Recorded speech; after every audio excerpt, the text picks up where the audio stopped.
10월 20일 라이트 앤 딜라이트 말씀 묵상 시작하겠습니다. 거룩하신 아버지 하나님, 오늘도 주님의 신실하심을 의지하고 이 하루를 시작합니다. 우리에게 말씀하여 주시고 말씀대로 살아갈 수 있는 믿음, 용기, 능력 주옵소서. 예수님 이름으로 기도드립니다. 아멘. 시편 105편 16절에서 36절까지의 말씀입니다. 그 뒤에 주님께서 그 땅에 기근을 불러들이시고 온갖 먹거리를 끊어버리셨다. 그런데 주님은 그들보다 앞서 한 사람을 보내셨으니 그는 종으로 팔린 요셉이다. 사람들은 그 발에 착고를 채우고 그 목에는 쇠칼을 씌웠다. 마침내 그의 예언은 이루어졌다. 주님의 말씀은 그의 진실을 증명해 주었다. 왕은 사람을 보내어 그를 석방하였다.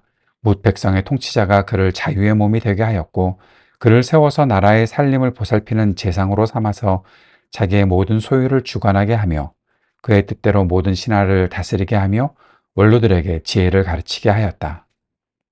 그때 이스라엘이 이집트로 내려갔고 야곱은 함의 땅에서 나그네로 살았다.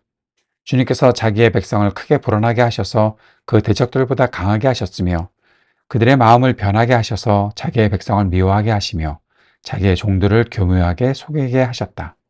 그러므로 그가 종 모세와 택하신 아론을 보내셔서 백성에게 그의 표징을 보이게 하시고 함의 땅에서 기사를 행하게 하셨다. 그가 어둠을 보내셔서 캄캄하게 하셨지만 그들은 그의 말씀을 거역하였다. 그가 물을 모두 피로 변하게 하셔서 물고기를 죽게 하셨으며 땅에는 온통 개구리가 득실거리게 하셔서 왕실 안방까지 우글거리게 하셨다. 그가 말씀하시니 파리떼와 이가 몰려와서 그들이 사는 온 땅을 덮쳤다. 비를 내릴 때 우박을 내리셨고 그 땅에 화염을 보내셨다. 포도나무와 무화과 나무를 치시고 그들이 사는 지경 안에 나무를 꺾으셨다. 그가 말씀하시니 이런 메뚜기 저런 메뚜기 할 것 없이 수없이 몰려와서 온갖 풀을 갉아먹고 땅에서 나는 모든 열매를 먹어치웠다. 그가 또 모든 기력의 시작인 그 땅의 장남을 모두 치셨다. 아멘.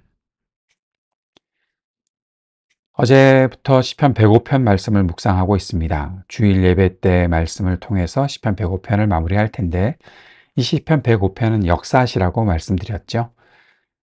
시편의 78편과 105편, 106편의 역사시인데 이 역사시는 특별히 하나님께서 이스라엘을 위해 하신 일들을 기억하고 그 역사적인 사실들에 감사하며 부르는 노래다.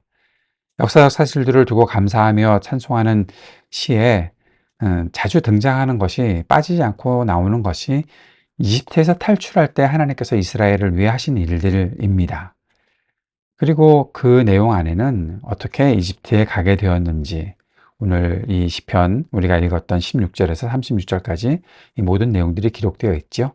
16절에서 25절까지는 이스라엘 백성이 이집트에 가게 되었던 이유, 요셉이 형제들에게 팔려서 이집트로 가게 되었고 그 안에서 고난의 시간들을 보내다가 결국 이집트의 총리가 되어서 이집트 땅을 다스리게 되는 그런 일들을 하게 되고 그 모든 것이 이스라엘이 거주하고 있었던 땅에 기근이 들었던 것을 하나님께서 그들을 기근에서 벗어나게 하실 뿐만 아니라 이 야곱의 가족들, 이스라엘의 가족들이 큰 민족을 이루게 하시겠다는 하나님의 모든 계획들, 그것들을 하나님께서 이 일들을 통해서 하나하나 이루어 주시고 계시는 것을 보게 되었던 것이죠.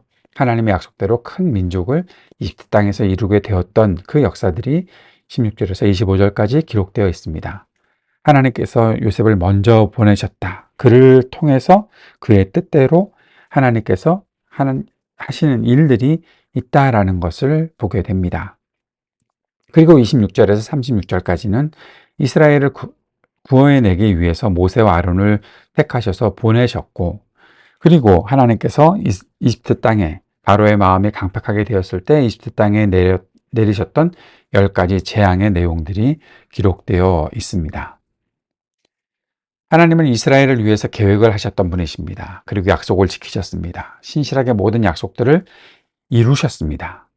참 사람의 연약한 모습들이 보였었죠. 요셉을 팔아 넘기는 형제들의 모습도 참 이들이 어리석은 사람들이다라는 것들 알 수 있고 그러나 그 하나님의 백성들이 약한 모습들이 있더라도 하나님 바라보며 살아갈 수 있는 기회들을 계속해서 주셨고, 또 선택하셨고 부르셨고 세우셨고 하나님의 뜻을 이루게 하시는 일들이 나타납니다.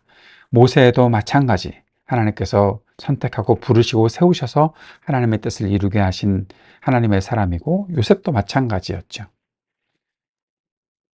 사람들이 의지하고 사는 모든 세상의 것들, 10가지 재앙의 내용들을 보면 그런 일들을 보게 됩니다. 이스라엘 백성들도 그 10가지 재앙에 나왔던 그 하나하나의 것들을 보면서 의지하고 살아갈 수밖에 없었던 거죠. 그것이 그 땅의 문화였으니까요. 그것을 하나님께서 다스리신다. 하나님께서 통치하신다. 하나님께서 모든 주권을 갖고 계시다. 그래서 하나님께서 10가지 재앙을 통해서 보여주셨던 것은 참된 왕은 오직 하나님이시라는 것을 알게 하셨던 것입니다. 그것을 위해서 능력을 보이셨던 것이죠. 36절에 재밌는 말씀이 있지 않습니까? 그가 모든 기력의 시작인 그 땅의 장남을 모두 치셨다. 예, 장남. 지금도 마찬가지지만 어떤 가족에게 장남이 태어나면 그 장남을 의지하고 살아가고 싶은 것이 사람들의 마음이죠. 음, 특별히 이집트에서의 장남, 바로의 장남, 신이나 다름없는 존재였던 것이죠. 그러나 그것이 사람이 의지하고 살 것이 아니라 하나님만이 우리가 사람들이 의지해야 될 대상이고 온전히 경배할 분이라는 사실을 하나님께서는 이 모든 10가지 재앙을 통해서 선포하셨고 알게 하셨던 것입니다. 사랑하는 여러분, 하나님은 오늘도 우리를 위해 일하십니다. 하나님은 다 계획을 갖고 계십니다. 그리고 그 계획을 온전히 이루십니다. 그 계획을 이루시면서 능력과 주권을 보이십니다. 오늘 우리가 살아가는 이 하루를 통해서 하나님의 말씀, 하나님께서 하시는 일, 이 모든 것들을 기억하고 더욱 철저히 주님을 신뢰하고 살아갈 수 있기를 바랍니다. 말씀을 기억하고 함께 기도드립시다. 하나님의 계획과 신실하심, 그 크신 섭리를 바라보는 믿음의 눈을 주옵소서 기도합시다. 그리고 어려운 때에라도 그 뜻을 이루시는 주님을 신뢰하며 살게 하소서 기도드립시다. 우리가 오늘도 하나님 나라 복음의 일에 쓰임받으며 살기를 위해 기도합시다. 이 세계에 계속 일어나고 있는 모든 전쟁이 그치게 하시고 평화의 세상이 이루어지게 하소서 기도합시다. 몸과 마음이 아픈 사람들에게 치유의 은총이 베풀어지기를 위해 기도하고, 신음하는 지구와 우리 삶의 터전에 희망이 있기를 기도합시다. 청년들에게 미래와 소망을 주옵소서 기도하고, 약한 노인들, 소외된 이웃들을 돌보아 주옵소서 기도합시다. 우리 교회를 위해서도 함께 기도하도록 하겠습니다.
하늘에 계신 우리 아버지여, 이름이 거룩히 여김을 받으시오며, 나라가 임하시오며, 뜻이 하늘에서 이루어진 것 같이 땅에서도 이루어지이다. 오늘 우리에게 일용할 양식을 주시옵고, 우리가 우리에게 죄 지은 자를 사하여 준 것 같이 우리 죄를 사하여 주시옵고, 우리를 시험에 들게 하지 마시옵고, 다만 악에서 구하시옵소서. 나라와 권세와 영광이 아버지께 영원히 있사옵나이다. 아멘.